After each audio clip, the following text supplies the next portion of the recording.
They didn't leave because you loved too much. They left because you stopped. You've been told you were too needy, too emotional, too much. But nobody told you the secret hiding inside that person who kept pulling away, minus they were waiting, terrified, watching, waiting to see if you'd finally stop caring. And the moment you did, that's when everything inside them shattered. An avoidant doesn't build walls to keep you out. They build walls to see how badly you want in. This is the part that will rearrange something inside you because you've spent months, minus maybe years, minus interpreting their distance as rejection, as evidence that you weren't enough, as proof that something fundamental about you is broken or unlovable or simply too much for one human being to hold. You made their withdrawal about your worth, and that story nearly destroyed you. But here is what was actually happening on the other side of that wall they were watching, quietly, desperately, with a precision that would terrify you if you knew the full extent of it. Every time you reached out, they cataloged your need and felt the familiar clench of panic that has followed them since childhood. Every time you said, I just need to know where we stand, something in their nervous system fired like an alarm, minus, not because your request was unreasonable, but because closeness for them was never safe. It was always the prelude to something being taken away. Love, in their experience, didn't stay. It arrived, and then it left, and the only way to survive that leaving was to leave first, to control the distance before the distance controlled them. So they pulled back, and you chased, and the more you chased, the more suffocated they felt. And the more suffocated they felt, the further they retreated. And you interpreted that retreat as confirmation of your worst fear, minus that you were unlovable, minus when in reality it was confirmation of theirs. That intimacy always costs more than it gives. That letting in someone fully in means handing them the exact weapon that will one day be used against you. This is the trap. The invisible architecture of the avoidant anxious dynamic. Two people both terrified, both protecting themselves from the same fundamental wound, minus abandonment, minus using completely opposite strategies. You moved toward, they moved away, and neither of you understood that you were both in your own devastating way trying to survive. Now here is the part. Nobody tells you the part that sits underneath everything like a fault line. When you finally stopped chasing minus, when the exhaustion overtook the longing, and you pulled back, not as a strategy, but simply because you had nothing left minus something shifted in them that they were completely unprepared for.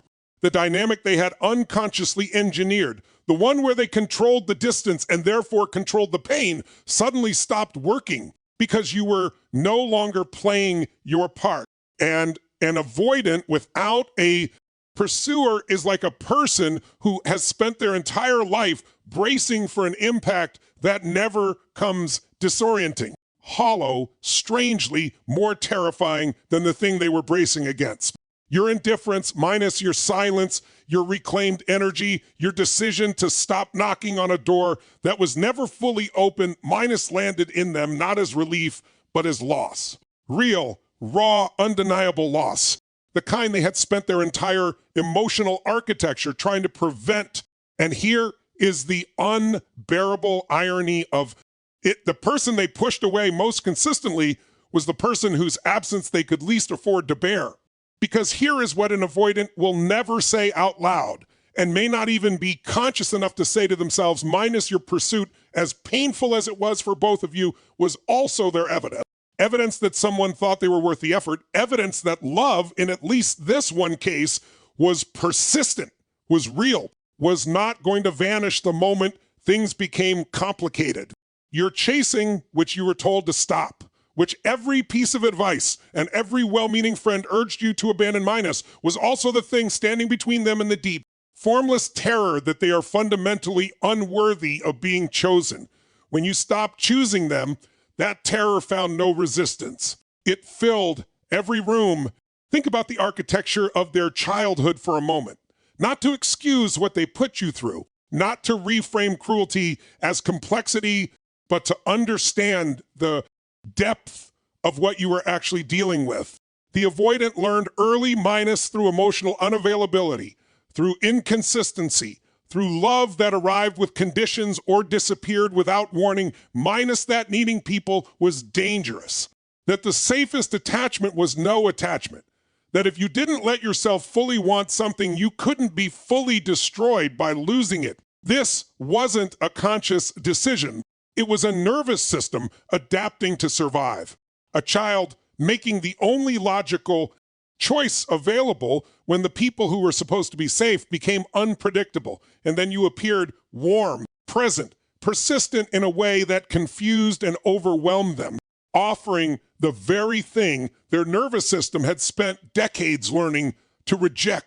And every time you offered it, minus every call, every vulnerability, every "I'm not going anywhere," minus they felt two things simultaneously: an aching pull toward you and a bone-deep terror of what trusting that pull would cost them. So they kept one foot out the door, always, not because you weren't worth staying for, but because staying felt like standing on a bridge they weren't sure would hold their weight. Your pursuit told them the bridge was there. Your indifference made them realize they had never once tested it for themselves. And now, standing alone on their side of the distance, they engineered so carefully, minus they are faced with the most destabilizing realization of their life. The wall they built to protect themselves became the prison that cost them the one person who actually stayed long enough to matter. The world told you that you were broken for loving an emotionally unavailable person. It came at you from every direction. Softly at first, minus a friend saying, "You deserve better" over coffee, a therapist nodding carefully while you described the push and pull, the waiting, the way you'd reread old messages looking for proof that it was real, then louder, more insistent. The internet handed you a diagnosis. Before you finished typing the symptom, anxious attachment, codependency, trauma bonding. A whole vocabulary designed to explain why someone like you could love someone like them, and every single word of it placed the pathology in your chest. And maybe minus, some of it was true. Maybe you did learn to associate love with uncertainty. Maybe your own history taught you that love had to be earned through patience and endurance, that a person who required nothing from you wasn't really interested. That intensity was the same thing as intimacy. These are real patterns, real wounds, and they deserve real attention. But here is what that entire narrative missed, what it glossed over with clinical language and gentle redirections, and the quiet implication that your healing required you to stop loving them so loudly. The avoidant is not simply someone who prefers space. They are someone who is drowning in a need they cannot let themselves feel. There is a version of longing, so deeply buried, so thoroughly sealed off from conscious access that the person experiencing it has no idea it exists. The avoidant does not wake up each morning and think, "I want intimacy, but I will deny myself." It doesn't work like that. The denial is so complete, so neurologically encoded, that what they feel is genuinely the opposite, minus a sense that they are fine alone, that relationships require more than they offer, that the distance they maintain is simply a preference rather than the wall of a person who learned that wanting led to bleeding. But the body keeps the score. Always watch an avoidant when you stop giving them your energy, not in the first day, not in the first week, but in the quiet weeks after. Watch what happens when the texts stop, when you're no longer available at the exact moment they feel the rare and terrifying urge to reach out. When they drive past somewhere that reminds them of you and there is no one to call. When the weekend opens like a wound and they realize they are not actually fine with this. They are just practiced at performing fine. That is not indifference surfacing. That is starvation realizing it is hungry. Because here is the clinical truth wrapped in something far more human.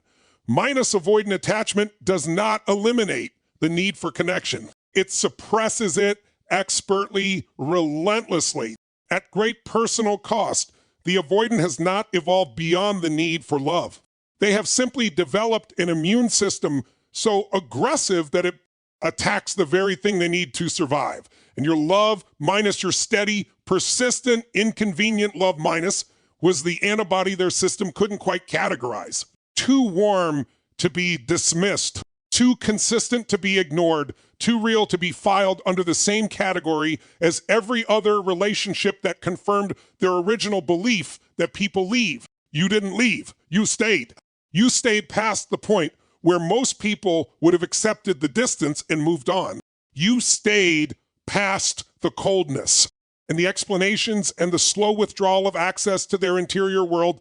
You stayed in a way that probably cost you pieces of yourself you haven't fully accounted for yet. And that staying minus, that maddening, misguided, extraordinary staying minus, was doing something to them they could not have articulated to you, even if they tried.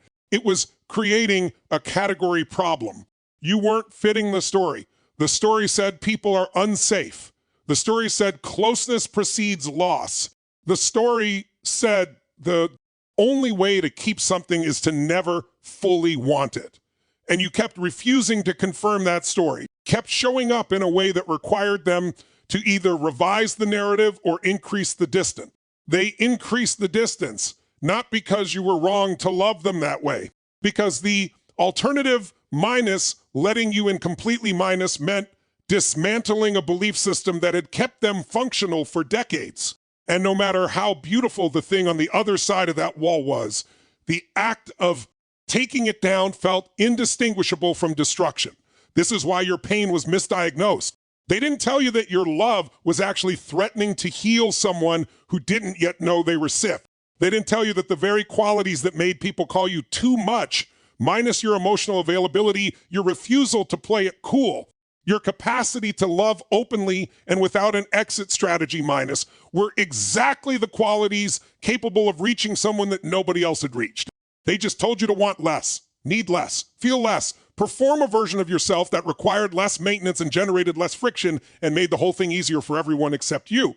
And here is what that advice quietly destroyed. It taught you to pathologize depth, to see your ability to love fully as a liability rather than a rare and extraordinary capacity that the right person minus a person ready. A person doing the work minus would recognize as the most valuable thing they had. Ever been offered, you were never the problem. You were always the diagnosis they hadn't written yet. The mirror they couldn't look into directly. The evidence walking around in human form that the life they had chosen out of self-protection was costing them the one thing they had protected themselves straight out of. The capacity to be known and to remain. When you finally stopped trying minus, when you built your own life, quieted the urgency, reclaimed your energy, minus you didn't become less. Attractive to them, you became the exact thing they always feared they were unworthy of. Sit with that for a moment, because it runs directly against everything the ache in your chest has been telling you. The ache says your silence is punishment, says your distance is performance, says that somewhere in some room they registered your withdrawal and felt nothing but relief minus freedom from your need space to breathe, proof that they were right to keep their walls intact. But that is not what happened. What actually happened is far more complicated and far more devastating for them than relief. When you stopped, minus really stopped, not as a strategy, but as a consequence of finally choosing your own life, minus you created an absence they didn't know how to categorize. Because an avoidant knows how to handle pursuit. Pursuit is familiar. Pursuit confirms the story, I am too much to be with. People suffocate near me. Distance is the only honest position. Pursuit gives them something to push against, something that explains their withdrawal as reasonable, even necessary. Your need made their avoidance make sense, but your peace gave them nothing to push against. And in the silence of that minus, in the absence of your reaching, you're asking your steady and unconditional presence. Minus, they came face to face with a question that no amount of emotional suppression could silence. What if I was the one who had it wrong? This is the question that lives inside the aftermath of a avoidant losing someone who finally stopped fighting for them. Not the theatrical version of loss minus, not grief performed for an audience, not the cinematic collapse, the quiet version, the version that arrives in ordinary moments, the morning coffee that tastes slightly wrong, the Sunday afternoon with too many hours and not enough architecture to fill them, the moment in a conversation with someone new when they catch themselves calculating the distance, engineering the withdrawal, running the same program minus, And for the first time, seeing it as a program, as something running on old code written by a child who no longer exists but never stopped making decisions. You did that. Your absence did that, not your presence, your absence, because your presence, as genuine and powerful as it was something they could manage. They had practiced managing closeness their entire lives. They knew how to receive warmth and simultaneously keep one hand on the exit. They knew how to be with you in a way that felt full to you and protected to them. It was a performance they had refined over years, over relationships, over every person who got close enough to matter before the alarm in their chest fired and the distance reinstated itself, like a default setting. But your absence required no management. Your absence simply was. And in that stillness, everything they had kept moving to avoid thinking about minus came to rest, settled, made itself visible. Here is the truth about avoidant. Attachment that the clinical language never quite captures. The avoidant is not a person without feeling. They are a person with so much feeling, so much accumulated unfelt grief and hunger and longing that they built an entire personality around never having to access it. The walls aren't cold. The walls are insulation, and what's behind them is an emptiness. It's everything. It's decades of everything. And your decision to build your own life, to stop making their healing your emergency. Take your love and point it inward for the first time in possibly years, minus crack the insulation in a way that proximity never could, because you were no longer an option. They were managing. You had become a loss. They were surviving. And there is a profound difference between those two things. An option can be kept at a careful distance, accessed, selectively controlled. A loss expands to fill whatever space you give it. A loss doesn't negotiate. A loss simply sits in the center of every quiet moment and refuses to be scheduled away. Now, here is the uncomfortable weight that this truth carries, because this is not a fairy tale. This is not the part where understanding their psychology becomes the key that unlocks their healing and returns them to you transformed and ready. Some avoidants will live their entire lives choosing the wall over the window.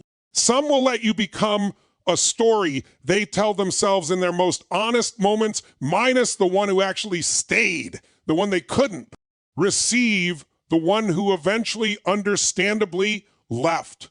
And they will carry that story not as motivation, but as confirmation of their oldest belief that they ruin things, that they are, at the most essential level, too broken to hold what's good. That is not your fault. That is not a reflection of your worth. That is the furthest reach of a wound so old, it predates you by decades. But here is what is yours, what belongs entirely to you, regardless of what they do with their own reckoning. The version of you that no longer waits. The version that filled the hours differently, that rebuilt the interior life that loving them had slowly dismantled. That remembered what it felt like to want things for yourself and actually move toward them. That version is not a tactic. That version is not a performance designed to trigger their attachment system. That version is the truest thing that came out of the hardest season of your life. And it is that version minus not the version that chased, not the version that made itself smaller, not the version that translated their silence into personal failure, minus it is that version they cannot stop thinking about. Because a person who has spent their life believing they are unworthy of being chosen, watching someone choose themselves with that kind of quiet authority, minus that is the most disorienting, destabilizing, quietly shattering thing they have ever witnessed. You were never the problem. You were always the proof that something different was possible, and now living it, breathing it, building it without them, minus you are the most powerful thing in the room. Even the room they're standing in alone.